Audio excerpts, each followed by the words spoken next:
What's good, YouTube? With all this legacy support being revealed, I did not want the Mekk-Knight archetype to be overlooked. It's an amazing archetype, and over 10 cards have been dropped for it all at once. A boss monster, and then 10 support cards here have been revealed, and they remind me of UAs in some senses. Every single monster is above level 4, but they have some crucial aspects that stop them from being UAs, and I'm really excited about them. So instead of starting with this boss monster, let's scroll down and get into the meat here. We've got Mekk-Knight of the Blue Sky, and he's a level 5 light psychic effect monster, attack 2000, defense 2500. Now they all kind of share this. This first effect is only once per turn, so you can only summon one of each name. If a column has 2 or more cards in it, you can special summon this card from your hand to that column. So that includes your opponent's cards. But unlike most decks that would rely on your opponent playing cards, you can kind of set up yourself. You can now, with the extra monster zone, put a monster in your extra monster zone, mixing an archetype with this, or even doing something as simple as playing Brilliant Fusion in your deck that doesn't normal summon. There's plenty of ways to figure this out, though. So you're able to basically fill your own zones. Put something in the extra monster zone, put something in the back row behind it, and just special summon any Mekk-Knight from your hand. So yes, you can be proactive with the deck. It's a little bit hard. You're going to have to play another engine to get that going, but you don't have to rely on your opponent. You're not just going to sit there as they game 2 and 3 go pass, pass, pass. This ain't side frames.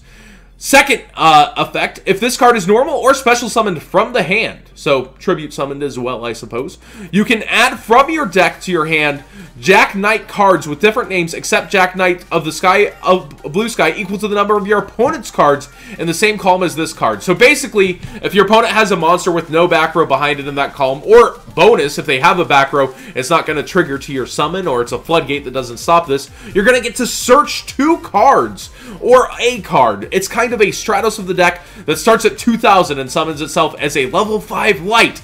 Ooh, I sense some future synergy there. Our next monster is Mekk-Knight of the Green Heights. So this kind of reminded me of the Weathery with the boss monster, how the colors are flowing down, but the names will make sense for you.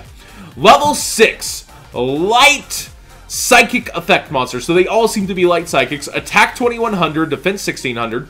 And then this first effect is the same. If a column has 2 or more cards in it, you can special summon this card from your hand to that column. When this card declares an attack on an opponent's monster in the same column as it, you can target a Mekk-Knight monster in your graveyard and add it to your hand. So just declaring the attack gets the resource to you. You'll be able to do ramming tricks. You'll be able to do pump fakes with Honest, make them react, and just be like, haha, it was all an elaborate ruse. I'm going to add back my resource. And they have really cool notes on the names here. This card means to feel as if one is being engulfed in a lush green mountainous atmosphere. It literally means green storm. This is so cool.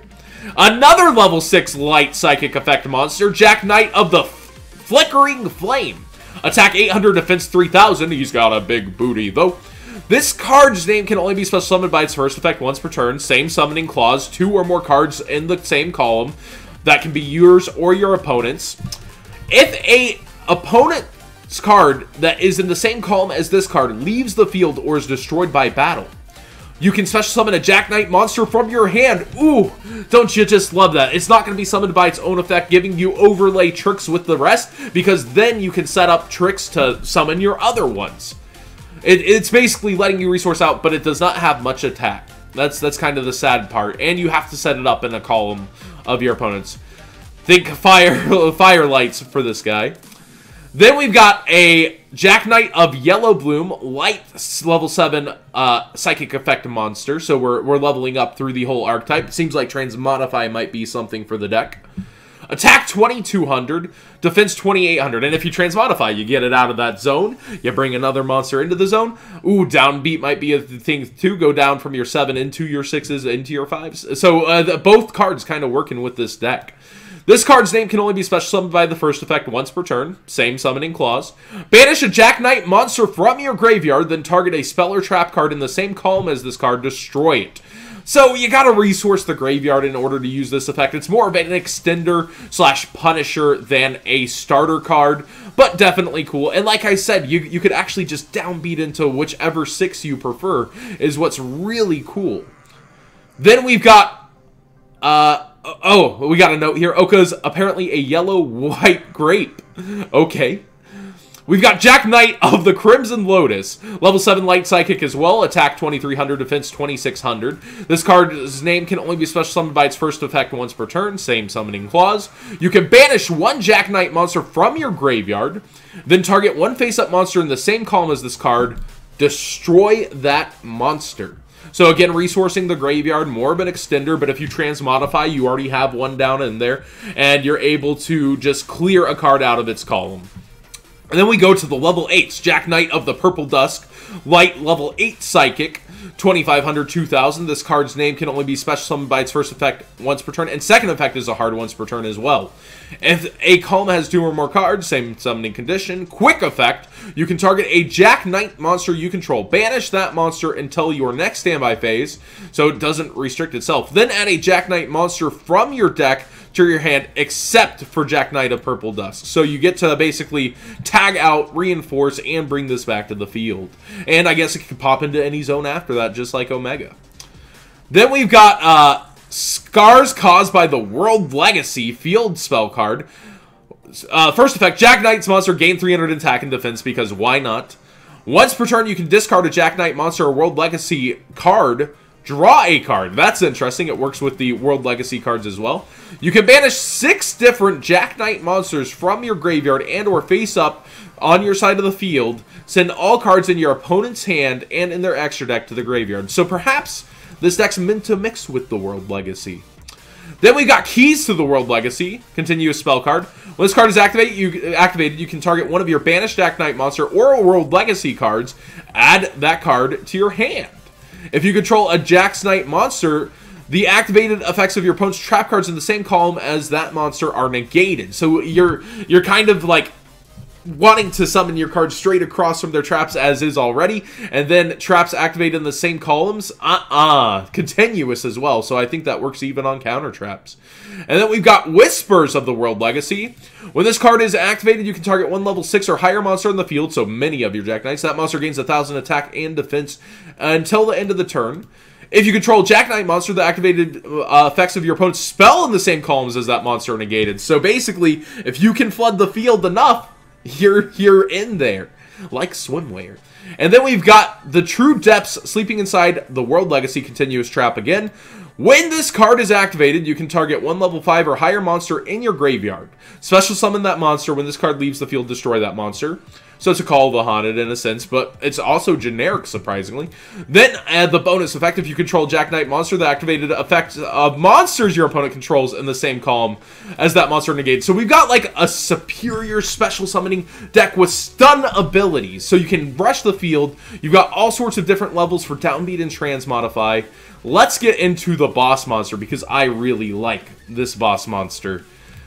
But it's a high price. Link 3 Lightsabers effect monster, attack 3000, but it takes 2+ Jack Knight's monster, and it's a Link 3. It's costly, but it enables 3 of your zones, but it wants you to not use those zones. While there are no cards in the same column as this card, it can attack directly. Alright. When this card is in the extra monster zone, while this card in the extra monster zone is not pointing to a card, it cannot be destroyed by effects or targeted by opponent's card effects, period. So we got a bit of a towers going on, a bit of a towers. You can send one card you control in the same column as this card to the graveyard.